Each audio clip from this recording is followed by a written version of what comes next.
Hello, welcome, सत श्री अकाल, आदाब, नमस्कार। आप सबका स्वागत है खेल खेल में के इस नए एपिसोड में। मैं हूं आपका होस्ट और दोस्त सिद्धार्थ महान। खेल हमें पॉजिटिविटी देता है। आज के दौर में जब चारों तरफ जियोपॉलिटिकल उथल पुथल है, डर और नेगेटिविटी हर जगह फैली हुई है। टीवी न्यूज़ खोलिए तो वही माहौल, सोशल मीडिया देखिए तो वही शोर। बस अब थोड़ा रुकिए, शट इट ऑफ। खेल खेल में इसी वजह से आपके लिए लाया गया है। हम आपके लिए लाते हैं उम्मीद की कहानियां, संघर्ष से जीत तक का सफर और ऐसे खिलाड़ी जो हर दिन खुद को बेहतर बनाने की कोशिश करते हैं। ये वो कहानियां हैं जो आपका मूड भी बेहतर करती हैं और उससे भी ज्यादा जरूरी ये बात कि ये वो शो है जिसे आप अपने बच्चों के साथ बेझिझक देख सकते हैं, क्योंकि यही बच्चे कल की दुनिया बनाएंगे। और खेलों से जुड़ाव उन्हें अनुशासन, आत्मविश्वास और पॉजिटिव रहना सिखाता है। इसी सोच के साथ हर हफ्ते हम आपके लिए लाते हैं दुनिया भर की सबसे बेहतरीन खेल कहानियां। और इस हफ्ते भी लाइनअप बेहद खास है। WPL का आगाज हो चुका है। मेंस क्रिकेट टीम न्यूजीलैंड के खिलाफ वनडे सीरीज के लिए तैयार है और एक बार फिर सारी निगाहें विराट कोहली और रोहित शर्मा पर होंगी। तो देर किस बात की, चाय या कॉफी का कप उठाइए, आराम से बैठिए और शुरू करते हैं खेल खेल में विद सिद्धार्थ महान। भारतीय क्रिकेट टीम अब नए साल की पहली बड़ी वनडे चुनौती के लिए तैयार है। 11 जनवरी से भारत और न्यूजीलैंड के बीच 3 मैचों की ODI सीरीज शुरू होने जा रही है, जिसका पहला मुकाबला खेला जाएगा वडोदरा में। सबकी निगाहें एक बार फिर भारतीय क्रिकेट के सबसे बड़े सुपरस्टार्स रोहित शर्मा और विराट कोहली पर होंगी। तो सवाल यही है कि क्या भारत नए साल की शुरुआत जीत के साथ करेगा?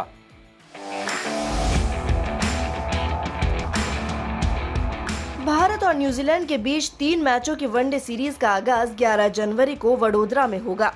इसके बाद मुकाबले राजकोट और इंदौर में खेले जाएंगे।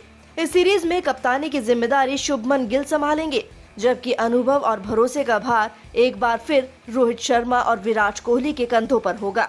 मिडिल ऑर्डर में श्रेयस अय्यर की वापसी से बल्लेबाजी को मजबूती मिलती है, तो वहीं ऑलराउंडर संतुलन के लिए युवा और अनुभवी खिलाड़ियों का सही मिश्रण तलाशा जा रहा है। गेंदबाजी विभाग में भी टीम इंडिया अपनी बेंच स्ट्रेंथ को परखना चाहती है, ताकि आने वाले बड़े टूर्नामेंट से पहले सभी विकल्प पूरी तरह तैयार रहें। जसप्रीत बुमराह इस वनडे सीरीज का हिस्सा नहीं होंगे। वे आगामी T20 सीरीज में नजर आएंगे। इन 3 मैचों की वनडे सीरीज के बाद भारत और न्यूजीलैंड के बीच 5 मैचों की T20 सीरीज खेली जाएगी, जो अगले महीने होने वाले T20 वर्ल्ड कप से पहले भारत की आखिरी T20 सीरीज होगी। ऐसे में टीम इंडिया के लिए ये समय पूरी तरह अपनी तैयारियों को अंतिम रूप देने का है।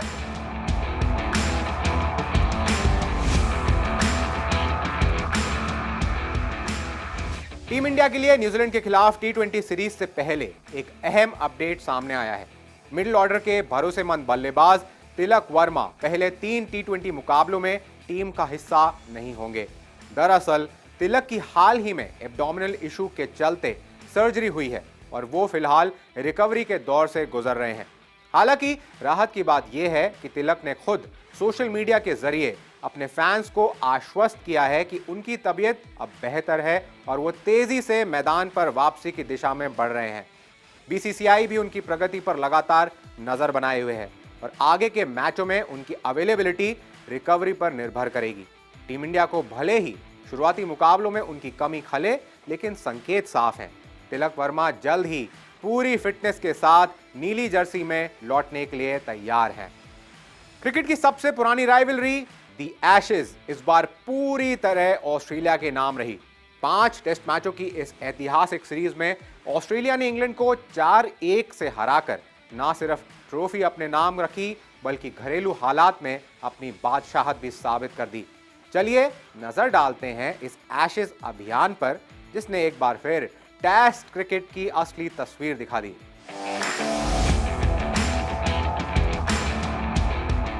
ऑस्ट्रेलिया ने एशेज सीरीज में इंग्लैंड को 4-1 से मात देकर एक यादगार अभियान का समापन किया। पूरी सीरीज में ऑस्ट्रेलियाई टीम ने इंग्लैंड को हर विभाग में पीछे छोड़ा, चाहे वे बल्लेबाजी हो, गेंदबाजी हो या फिर मैदान पर दबदबा। सीरीज का अंतिम टेस्ट सिडनी क्रिकेट ग्राउंड में खेला गया, जहां मुकाबला आखिरी पलों तक रोमांच से भरा रहा। इंग्लैंड ने ऑस्ट्रेलिया के सामने 160 रनों का लक्ष्य रखा, जिसे मेजबान टीम ने अंतिम पारी में 5 विकेट शेष रहते हासिल कर लिया और सीरीज पर मुहर लगा दी। बल्लेबाजी में ट्रेविस हेड इस सीरीज के सबसे बड़े स्टार बनकर उभरे। उन्होंने लगातार रन बनाते हुए सीरीज में सबसे ज्यादा रन जुटाए और कई मैचों की दिशा अकेले बदल दी। स्टीव स्मिथ ने भी अहम मौकों पर बड़ी पारियां खेली और अपने अनुभव से टीम को मजबूती दी। गेंदबाजी में मिचेल स्टार्क का प्रदर्शन निर्णायक रहा। तेज रफ्तार, स्विंग और सटीक लाइन लेंथ के साथ उन्होंने इंग्लैंड के बल्लेबाजों को लगातार परेशान किया और सबसे ज्यादा विकेट लेकर प्लेयर ऑफ द सीरीज का खिताब जीता। इंग्लैंड को पूरी सीरीज में सिर्फ एक टेस्ट में जीत मिली, लेकिन बाकी मुकाबलों में ऑस्ट्रेलिया का दबदबा साफ नजर आया। घरेलू परिस्थितियों का बेहतरीन इस्तेमाल, मजबूत टीम संयोजन और हर सत्र में आक्रामक क्रिकेट, यही इस जीत की असली वजह रही। एक तरफ ऑस्ट्रेलिया की ऐतिहासिक एशेज जीत और दूसरी तरफ भारतीय क्रिकेट में एक बड़ा असहज सवाल। मिचेल स्टार्क कई चोटों, बढ़ती उम्र और वर्कलोड के बावजूद एशेज में प्लेयर ऑफ द सीरीज बनते हैं, क्योंकि ऑस्ट्रेलिया ने उन पर भरोसा किया, उन्हें मैनेज किया और मौका भी दिया।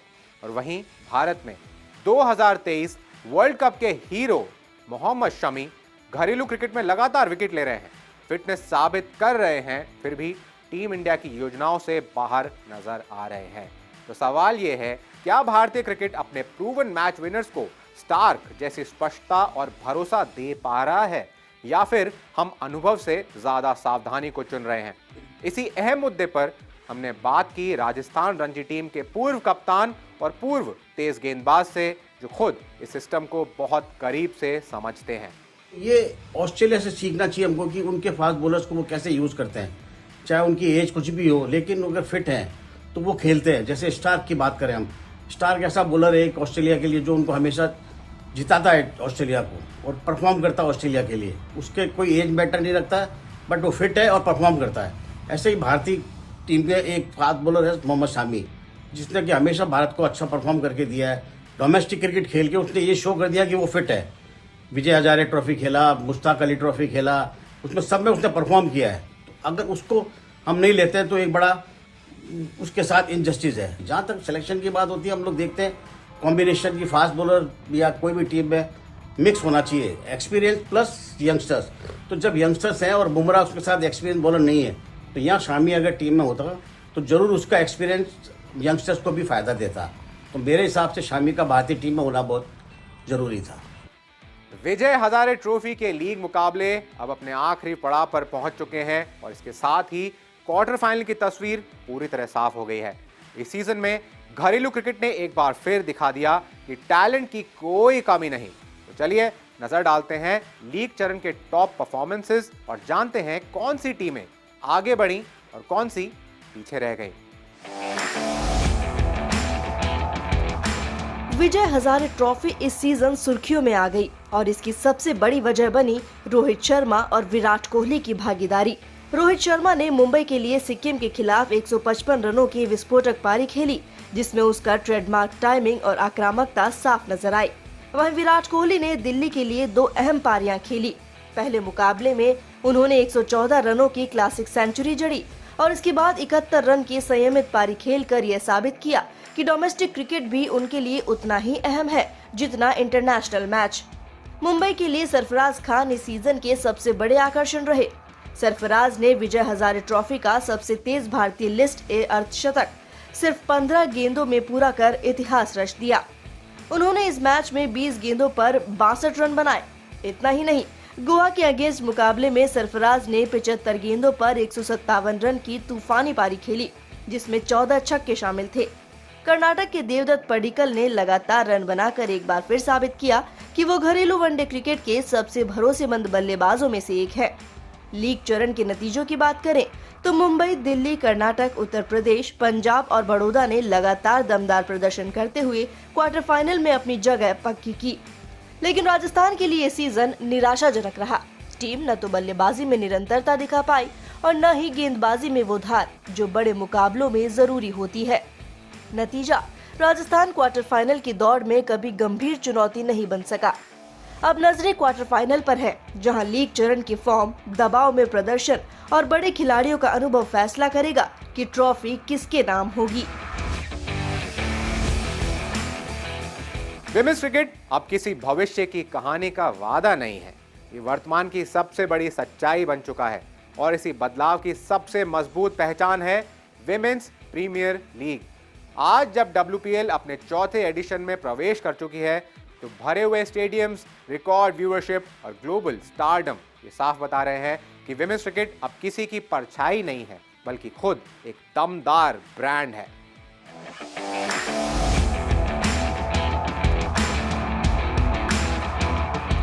दो 2026 में वुमेन्स क्रिकेट का नजारा पूरी तरह बदल चुका है।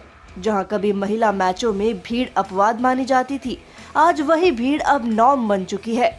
इस बदलाव की सबसे बड़ी वजह है वुमेन्स प्रीमियर लीग, जो अब अपने चौथे सीजन में पहुंचते पहुंचते एक सफल प्रयोग से आगे बढ़कर एक कमर्शियल और कल्चरल पावर हाउस बन चुकी है। WPL का असर भारत तक सीमित नहीं रहा। ऑस्ट्रेलिया की WBBL, इंग्लैंड की द 100 और अब एशिया, मिडिल ईस्ट और लैटिन अमेरिका में महिला क्रिकेट तेजी से फैल रहा है। LA 2028 ओलंपिक्स में क्रिकेट की एंट्री ने अमेरिका, जर्मनी, ब्राजील जैसे देशों में महिला क्रिकेट में निवेश को नई रफ्तार दी है। थाईलैंड और UAE जैसी टीमें अब सिर्फ अंडरडॉग नहीं, बल्कि नियमित चैलेंजर बन चुकी है।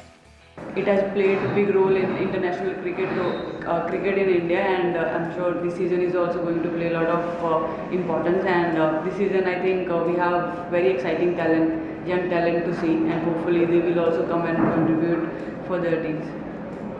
I think again, like what momentum World Cup got for women's cricket. I mean, it's just been, I think, 1.5 months, and this WPL is only going to carry it.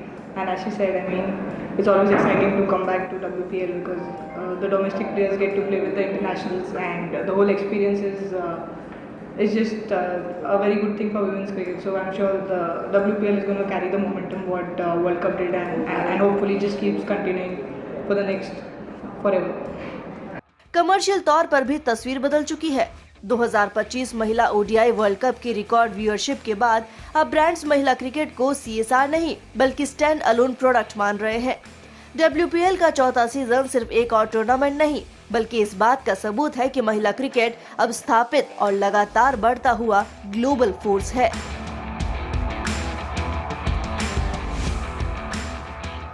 WPL की चौथी addition की शुरुआत बिल्कुल वैसी हुई जैसी उम्मीद थी। ग्लैमर, जोश और जबरदस्त क्रिकेट के साथ ओपनिंग सेरेमनी ने माहौल बना दिया और उसके बाद पहला ही मैच बन गया thriller. DY Patil stadium, Navi Mumbai में खेले गए ओपनिंग मुकाबले में मुंबई इंडियंस ने पहले बल्लेबाजी करते हुए 154 रन बनाए, लेकिन जवाब में रॉयल चैलेंजर्स बेंगलुरु ने आखिरी बॉल पर मैच छीन लिया। इस जीत की सबसे बड़ी आर्किटेक्ट रही नडीन डी क्लर्क, जिन्होंने ना सिर्फ 44 बॉल्स में नाबाद 63 रन बनाए, बल्कि बॉलिंग में भी 4 विकेट झटके। आखिरी ओवर में 18 रन चाहिए थे और नडीन ने दबाव में छक्का, फिर चौका, फिर छक्का जड़कर मैच का पासा ही पलट दिया। यह वही नडीन डी क्लर्क हैं जिन्होंने हाल ही में ODI वर्ल्ड कप में भी शानदार प्रदर्शन करते हुए साउथ अफ्रीका को फाइनल तक पहुंचाया था और अब WPL में भी उन्होंने अपने ऑलराउंड खेल से बता दिया कि यह सीजन क्यों खास होने वाला है। पहला ही मैच लास्ट बॉल थ्रिलर और इसी के साथ WPL 2026 ने साफ संकेत दे दिया है कि लीग ऑलरेडी आग लगा चुकी है। शो खत्म करने से पहले हम जन्मदिन की शुभकामनाएं देना चाहते हैं भारतीय क्रिकेट के एक बेहद खास और भरोसेमंद नाम को। 11 जनवरी 1973 के दिन जन्म हुआ था मिस्टर डिपेंडेबल राहुल द्रविड़ का, जिसे दुनिया प्यार से कहती है द वॉल। 1996 में लॉर्ड्स के मैदान पर टेस्ट डेब्यू से लेकर क्रिकेट इतिहास की सबसे लंबी और धैर्यपूर्ण पारियों तक द्रविड़ ने सिखाया कि क्लास शोर नहीं मचाती है। टेस्ट क्रिकेट में सबसे ज्यादा बॉल्स खेलने का रिकॉर्ड हो या फिर क्रीज पर बिताए गए 30 दिन से भी ज्यादा का समय, ये स्टैट्स नहीं है, एक माइंडसेट की कहानी कहते हैं। रिटायरमेंट के बाद भी उनका सफर नहीं रुका। अंडर 19 से लेकर सीनियर टीम तक भारतीय क्रिकेट को गढ़ने की जिम्मेदारी उन्हें उसी सादगी से निभाई। मुझे खुद कॉलेज के दिनों में उनसे मिलने और इंटरव्यू लेने का मौका मिला था जब वो भारतीय टीम का अहम हिस्सा थे। इतने बड़े नाम के बावजूद उनकी विनम्रता और सादगी ने मुझे हमेशा के लिए प्रभावित किया। ये वही हैं राहुल द्रविड़, मैदान पर भी और मैदान के बाहर भी एक सच्चे legend. We wish him a very very happy birthday. उम्मीद है आपको आज का शो पसंद आया होगा। अगले हफ्ते हम आपसे फिर मिलेंगे और भी दिलचस्प, प्रेरणादायक और सकारात्मक खेल कहानियों के साथ। तब तक के लिए आपसे इजाजत लेता हूं। अपना ख्याल रखिए, मुस्कुराते रहिए और खेलों से जुड़े रहिए। फिर मुलाकात होगी। यू आर वॉचिंग खेल खेल में विद सिद्धार्थ महान।